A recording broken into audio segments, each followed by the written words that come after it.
Palakkad Attappadi Puthur panchayat president ജ്യോതി അനിൽകുമാറിന്റെ വീട്ടിൽ vigilance raid. ആദിവാസി ഭൂമി വാങ്ങാനുള്ള ഫണ്ടിൽ തിരിമറി നടത്തിയെന്ന വിവരത്തിന്റെ അടിസ്ഥാനത്തിലാണ് റെയ്ഡ്. പുതൂർ പഞ്ചായത്ത് ഓഫീസിലും പരിശോധന നടത്തി. CPI നേതാവായ ജ്യോതി അനിൽകുമാർ കഴിഞ്ഞ 3 ടേമുകളിലായി പുതൂർ ഗ്രാമപഞ്ചായത്ത് പ്രസിഡന്റാണ്.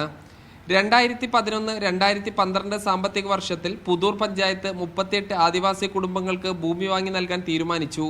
പഞ്ചായത്തിന്റെ 12 ലക്ഷം രൂപ ഉപയോഗിച്ച് കുളപ്പാടി മലയടിവാരത്ത് ഭൂമി വാങ്ങി. പഞ്ചായത്ത് പ്രസിഡന്റ് ജ്യോതിയുടെ സഹോദരിയുടെ പേരിലാണ് ഭൂമി രജിസ്റ്റർ ചെയ്തത്. ഭൂമി വാങ്ങി 12 വർഷം കഴിഞ്ഞിട്ടും ഒരു ആദിവാസി കുടുംബത്തിന് പോലും ഭൂമി കിട്ടിയില്ല. ഈ വിവരത്തിന്റെ അടിസ്ഥാനത്തിലാണ് പഞ്ചായത്ത് പ്രസിഡന്റ് ജ്യോതി അനിൽകുമാറിന്റെ വീട്ടിൽ വിജിലൻസ് സംഘം പരിശോധന നടത്തിയത്. പുതൂർ പഞ്ചായത്ത് ഓഫീസിലും പരിശോധന നടത്തി. പഞ്ചായത്ത് ഫണ്ട് ഉപയോഗിച്ച് വാങ്ങിയ ഭൂമിയുടെ ഫയലുകൾ വിജിലൻസ് സംഘം ശേഖരിച്ചു. അട്ടപ്പാടിയിലെ പ്രധാന കരാറുകാരനാണ് ജ്യോതിയുടെ ഭർത്താവ് അനിൽകുമാർ. തട്ടിപ്പിൽ അനിൽകുമാറിന്റെ പങ്കും പഞ്ചായത്ത് ജീവനക്കാരുടെ പങ്കും അന്വേഷിക്കും. മീഡിയ 1 പാലക്കാട്.